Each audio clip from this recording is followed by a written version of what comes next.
آج کے جو صاحب صدر ہیں، صاحب شام ہیں پروفیسر ادریس صاحب، میں ان کی خدمت میں گزارش کروں گا کہ وہ کرسی صدارت پر تشریف لے کر آئیں اور آج کے اس ہماری تقریب کو انتہا تک پہنچائیں اور فلسفہ شہادت حضرت امام حسین پاک کو پیش کریں۔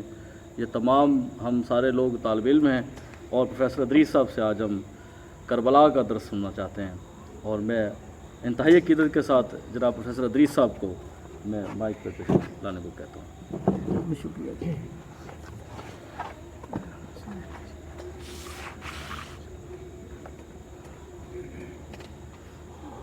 نحمد ونصلی ونسلم علی آواز تھوڑی سی زیادہ رسول النبی الکریم، اما بعد فاعوذ باللہ من الشیطان الرجیم، بسم اللہ الرحمن الرحیم۔ من یطع اللہ والرسول فاولئک مع الذین انعم اللہ علیہم من النبیین والصدیقین والشہداء والصالحین، صدق اللہ مولانا العظیم۔ ان اللہ وملائکتہ یصلون علی النبی یا ایھا الذین آمنوا صلوا علیہ وسلموا تسلیما، اللہم صل علی سیدنا مولانا محمد وبارک وسلم۔ میں اپنا عنوان جو آج زیر بحث ہے، اس عنوان کو شروع کرنے سے پہلے دو اضافی باتیں ہیں، جو ایک مجھے حکماً کہیں گئی اور ایک میں نے ابھی محسوس کی ہے۔ اب مجھ سے عمر میں بھی ماشاءاللہ بڑے ہیں سارے احباب، علم میں بھی بڑے ہیں، عمل میں نیکیوں میں بھی بڑے ہوں گے، لیکن ایک گزارش جو بھی کرنی میری طرف سے لازم میں ہو گئی، وہ یہ کہ میں نے ابھی آیت پڑھی درود پاک والی، ان اللہ و ملائکتہ یصلون علی النبی، یہ سب نے سنی ہوگی جی، ہر مقام پہ سنی ہم نے۔ اس آیت کو پڑھنے یا سننے کے بعد درود پاک پڑھنا واجب ہو جاتا ہے، لیکن ہم ہر بات کو اتنے آسان پیرائے میں ہضم کرنے کے عادی ہو گئے ہیں کہ ہم اللہ کے حکم کو بھی بڑی آسانی سے فراموش کر کے گزر جاتے ہیں۔ یہ حکم ہے، یہ آیت ہے، یہ آیت حکمن ہے کہ آپ اللہ جب درود پڑھ رہے ہیں، فرشتے پڑھ رہے ہیں تو درود پڑھیں۔ میرا کام تھا پیغام پہنچا دینا، جس نے نہیں پڑھا اب بھی پڑھ لے گا تو اس واجب کے گناہ سے بچ جائے گا۔ دوسری بات جو حکمن کہی گئی وہ یہ تھی کہ آج جس پلیٹ فارم پر یہ اتنی خوبصورت شام منعقد ہے، انجمن ارباب ذوق کے حوالے سے، جس کے صدر اسد بلال صاحب یہ مجھے فرما رہے تھے کہ ہمارا آج تک جو روٹین رہا ہے نا اس بزم کے پلیٹ فارم میں، وہ ہمیشہ شاعری کی شکل میں ہی رہا ہے، ہمیشہ شاعری ہی ہوئی ہے اس پلیٹ فارم پہ، لیکن نثر یا گفتگو یا وضاحت لفظوں میں یہ پہلی بار ہو رہی ہے۔ تو اگر آپ علم کو دو بڑے پیراہوں میں تقسیم کرنا چاہیں تو یہ صرف دو ہی اس کے ذرائع بنتے ہیں، ایک شاعری ہے، یعنی بہت ساری بات کو مختصر لفظوں میں بیان کر دینا، اور پھر اسی ایک لفظ کو اتنی وضاحت سے بیان کرنا کہ ساری تشنگی ختم ہو جائے۔ یہ دو باتیں، شاعری آپ نے سن لی کہ سارے علم کو آپ تھوڑے لفظوں میں بند کر دیتے ہیں۔ اب میری ڈیوٹی یہ ہے کہ کسی ایک لفظ کو پکڑ کے اس کی اتنی وضاحت کریں کہ اس میں اللہ نے، رسول نے، ہماری 1400 سالہ جو علم کی وراثت ہے اس میں جو بات ہوئی ہے وہ سارا پیغام آپ تک پہنچ جائے۔ یہ آج کا اس پروگرام کا تھوڑا سا روٹین چینج کرنے کا مقصد بھی تھا۔ تو میں اب باقاعدہ بلا تمہید اپنے عنوان کے تحت آتا ہوں۔ قرآن کریم میں اللہ رب العزت نے سورہ نساء کی آیت نمبر 69 میں فرمایا، من یطع اللہ والرسول، جو کوئی اطاعت کرے اللہ کی اور اللہ کے رسول کی۔ یہ دو لفظ فرمائے، جو اطاعت کرے اللہ کی اور اطاعت کرے رسول کی۔ اب اطاعت اگر لفظ پڑھیں تو قرآن میں دو لفظ بڑے واضح استعمال ہوئے ہیں، ایک ہے لفظ اطاعت اور ایک ہے لفظ اتباع۔ سنتے ہوں گے آپ سب احباب، ایک ہے لفظ اطاعت اور ایک کیا ہے لفظ اتباع۔ اطاعت کا جو لفظ ہے یہ اللہ استعمال تب کرتا ہے جب اللہ نے کوئی حکم دینا ہو، جب اللہ نے حکم دینا ہو، یا ایسا کام جو حکمن فرمایا جا سکتا ہے اسے لفظ اطاعت کے ساتھ اللہ بیان کرتا ہے، اور ایک لفظ اللہ استعمال کرتا ہے اتباع کا، وہ عمل کی پیروی ہوتا ہے۔ اطاعت حکم کی پیروی ہے اور اتباع عمل کی پیروی ہے۔ اب اس آیت میں اللہ نے جو لفظ استعمال کیا وہ استعمال کیا من یطع اللہ والرسول، جس نے پیروی کی حکم کی اللہ کی بھی اور پیروی کی حکم کی رسول کی بھی۔ اب اس مقام پر اگر ہم دیکھیں تو اللہ نے جو حکم اپنے لیے استعمال کیا وہی حکم اپنے پیارے حبیب کے لیے بھی استعمال کیا، اطاعت والا برابر کر دیا یہاں پر۔ اب اس کا جو اگلا لفظ ہے قرآن کا، وہ اللہ فرماتا ہے جس نے اطاعت کر لی اللہ کی بھی اور جس نے اطاعت کر لی رسول کی بھی، اب وہ کیا ہوا؟ فاولئک، بس یہی وہ لوگ ہیں جو پیچھے اطاعت کرنے والے ہیں اللہ کی بھی اور رسول کی۔ فاولئک، یہی ہیں مع الذین، جو ساتھ ہوں گے ان لوگوں کے، اطاعت کرنے والے یہ لوگ جو اطاعت کرنے میں پختہ ہو گئے، اپنے عمل کو ثابت کر چکے، یہ ساتھ ہوں گے کن لوگوں کے؟ الذین، ان لوگوں کے انعم اللہ، جن پر اللہ کا انعام ہوا، جن پر کیا ہوا؟ اللہ کا انعام۔ اللہ کا انعام حاصل کرنے کے لیے ہمیں جو پہلی شرط قرآن نے بیان فرمائی وہ یہ کی کہ اللہ کی اور اللہ کے رسول صلی اللہ تعالیٰ علیہ وسلم کی مکمل اطاعت اور پیروی کرنا ضروری ہے۔ اطاعت ہو گئی۔ اب کچھ لوگ ہیں یہاں پر، آگے میں وضاحت کرنے سے پہلے یہاں پر ایک بات کرنا چاہتا ہوں کہ انسان معاشرے میں کچھ ایسے ہیں جو صرف اللہ کے حکم کو مان لینا ہی کافی سمجھتے ہیں، اور کچھ ایسے ہیں جو صرف رسول کے حکم پر عمل کرنے کو ہی کافی سمجھ لیتے ہیں۔ وہ کہتے ہیں کہ ہم مانیں گے تو صرف اور صرف اللہ کی بات مانیں گے، اور کچھ ایسے ہیں جو کہتے ہیں کہ ہم مانیں گے تو صرف اللہ کے ساتھ رسول کی بات مانیں گے، اس کے علاوہ 1400 سالہ تاریخ کو ہم نہیں مانتے۔ یہ بات اگر بات کریں تو پھر قرآن کی اب خود نفی کر دیں گے۔ قرآن اللہ کہتا ہے مع الذین، آپ ان لوگوں کے ساتھ ہیں انعم اللہ، جن پر اللہ کا انعام ہوا۔ اب انعام یافتہ بندے کی وضاحت اللہ آگے کر رہے ہیں۔ اطاعت تو ساروں نے کر دی، اطاعت کرنے والے اللہ کی اور رسول کی تو سارے تھے، لیکن ان اطاعت والوں میں انعام یافتہ بھی 4 قسم کے لوگ ہوئے۔ ساری پیروی کرنے والے انعام یافتہ نہیں ہوئے۔ اب آپ سوچ رہے ہوں گے کہ اللہ کی پیروی بھی کر دی، رسول کی پیروی بھی کر لی، لیکن انعام یافتہ نہیں ہوئے، یہ لاجک نہیں سمجھے۔ ایک بڑی سادہ سی مثال ہے، نماز میں آپ کھڑے ہو کے دعا مانگتے ہیں سورہ فاتحہ میں کہ اہدنا الصراط المستقیم، اے اللہ میں سیدھے رستے کی ہدایت دے۔ اب یہاں 2 لمحے کے لیے رک کے آپ اپنے سے سوال کریں کہ اے بندہ خدا، تو اللہ کی سب سے بڑی عبادت نماز میں کھڑا ہے، عبادتوں کی سب سے بڑی جان عبادت نماز میں تو کھڑا ہے، اور اس میں سب سے شاندار مقام قیام میں تو کھڑا ہے، اور وہاں تو اللہ سے یہ جملہ کہے کہ اہدنا الصراط المستقیم، اے اللہ یہاں کھڑے ہونے کے بعد مجھے سیدھے راستے کی ہدایت دے۔ اب نماز میں کھڑے ہیں، باوضو کھڑے ہیں، اللہ کے سامنے کھڑے ہیں، اپنے جسم کو، اپنے ہر جگہ کو جہاں آپ نے کھڑا ہے ساری چیزوں کو پاک کرنے کے بعد اللہ کے کچھ حکم پر عمل کر لیا، اطاعت کر لی تو نماز تک پہنچے آپ۔ رسول کی کچھ پیروی کر کے نماز شروع کر کے تو قیام تک آئے آپ۔ اطاعت اللہ کی بھی ہو گئی، اطاعت رسول کی بھی ہو گئی۔ اب صراط مستقیم پھر آپ اللہ سے مانگ رہے ہیں کہ اللہ مجھے سیدھے راستے کی ہدایت دے دے۔ اب سیدھے راستے کی ہدایت آگے اللہ فرماتا ہے صراط الذین انعمت، ہدایت مانگنی ہے تو ساتھ میں ان لوگوں کی ہدایت مانگو جو ہدایت کے راستے پر چلے اور اللہ نے ان کو انعام بھی دیا۔ صراط الذین انعمت، ہدایت کا راستہ ان لوگوں کا راستہ جن پر تیرا کیا ہوا؟ انعام ہوا۔ اب ہدایت پر چلنے والے تو مطلب یہ ہے کہ بڑے لوگ ہوں گے، بڑے لوگ سمجھتے ہیں خود کو کہ ہم سارے کے سارے ہدایت پر ہیں، لیکن وہ سارے ہدایت کے راستے پر چلنے والے ہدایت پر نہیں ہیں۔ قرآن خود فرماتا ہے قرآن کریم میں سورہ آراف، قرآن کریم میں اللہ رب العزت نے ارشاد فرمایا لَأَقْعُدَنَّ لَهُمْ صِرَاطَكَ الْمُسْتَقِيمَ۔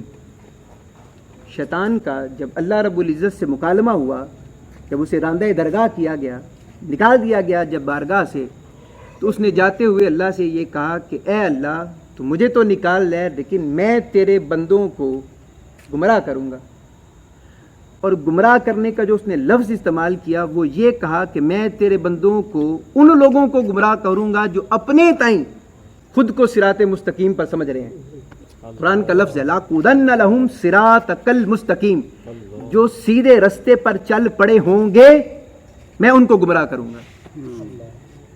قرآن کہہ رہا ہے کہ سیدھے رستے کی ہدایت بھی مانگو اور اس رستے کے بعد ان لوگوں کا رستہ مانگو جن پر اللہ کا کیا ہوا، انعام ہوا. اب انعام آپ کو منزل بھی مل گئی. مثال کے طور پہ آپ نے اکاڑا جانا ہے، آپ مین اکاڑا کے روڈ پر بھی چڑھ گئے، منزل کا بھی پتہ چل گیا، رستے کا بھی پتہ چل گیا. لیکن اگر آپ کو سفر پر جانے والی چیزوں کو جو ساتھ لے کے جانی ہے ان کا اندازہ نہیں ہے تو آپ صحیح رستہ ہونے کے باوجود، منزل کا تعین ہونے کے باوجود آسانی سے منزل تک نہیں پہنچ سکتے. آپ کو ان ساری چیزوں کا ساتھ ساتھ سمجھنا بھی ضروری ہے کہ کس جگہ سے ہم نے رائٹ ہونا ہے، کس جگہ پہ ہم سے لیفٹ ہونا ہے، ہم نے کیا رستے میں کھانا ہے، کیا ہم نے پینا ہے، کہاں رکنا ہے، کہاں سٹے، ساری باتوں کا علم ہونا ضروری ہے. اب ان باتوں کی وضاحت اللہ نے قرآن میں کر دی. اللہ کہتا ہے انعم اللہ علیہم، ان لوگوں کا رستہ جن پر انعام ہوا وہ کون تھے؟ فاولئک مع الذین، جو اللہ رسول کی پیروی کرنے کے بعد وہ ہیں. پہلا درجہ یہ ہے کہ من النبیین، وہ ہدایت پانے والے جو اللہ کی طرف سے انعام پانے والے لوگ ہیں، وہ پہلے لوگ ہیں نبیین، انبیاء. والصدیقین، اور دوسرے ہیں صدیق، سچ بولنے والے لوگ. اور تیسرا والشہداء، اور جو اللہ کے راستے میں شہید ہو جائیں. اور تیسرے ہیں والصالحین، نیک متقی پرہیزگار لوگ. اب یہ تین لوگ جو اللہ کے رسول کی پیروی کرنے کے بعد اس رستے پر چلتے رہے تو ان چار لوگوں کو کیا دیا اللہ نے؟ انعام یافتہ قرار دے دیا.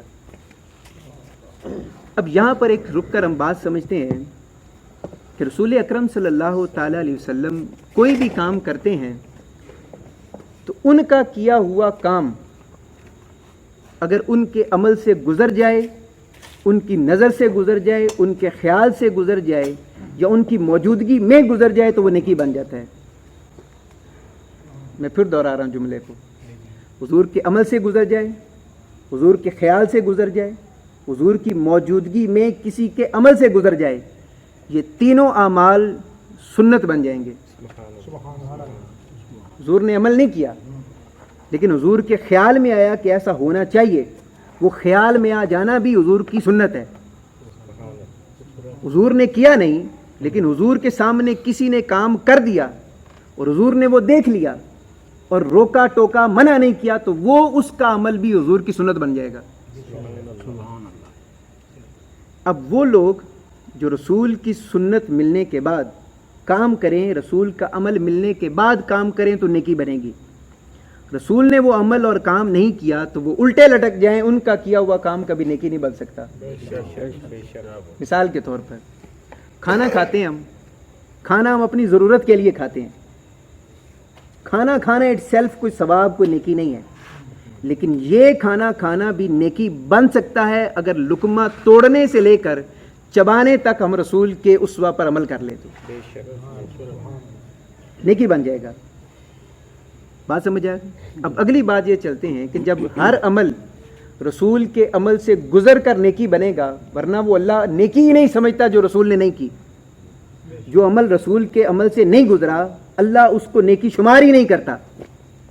اب چار جو نعمتیں ہیں اب ان کو کھنگالیں. اللہ کہتا ہے کہ پہلا انعام وہ ہے جو نبیوں کو ملا، منصب نبوت ملا، جس کو نبی کا منصب ملا اس پر اللہ کی کیا ہے؟ نعمت ہے. سورہ آل عمران کی آیت نمبر 81 میں ہم پڑھتے ہیں کہ اللہ نے نبیوں کو جب نبوت کا عہدہ دیا تو یہ نبیوں کو نبوت کا عہدہ مل جانا ہی نیکی نہیں تھا. نبیوں کو نبوت کا عہدہ مل جانا ہی نیکی نہیں تھا. یہ نبوت کا عہدہ جب رسول اکرم صلی اللہ تعالی علیہ وسلم کے منصب نبوت سے فیض لینے کے بعد جب اس سے مس کر کے ان انبیاء کو دیا گیا تو وہ مسند، وہ منصب جا کے نبوت بنا. اگر رسول کے منصب سے وہ فیض یاب نہ ہوتا تو وہ منصب کبھی بھی نبوت کے منصب پر نہیں پہنچ سکتا تھا. قرآن کی آیت پڑھ لیں، سورہ آل عمران آیت نمبر 81.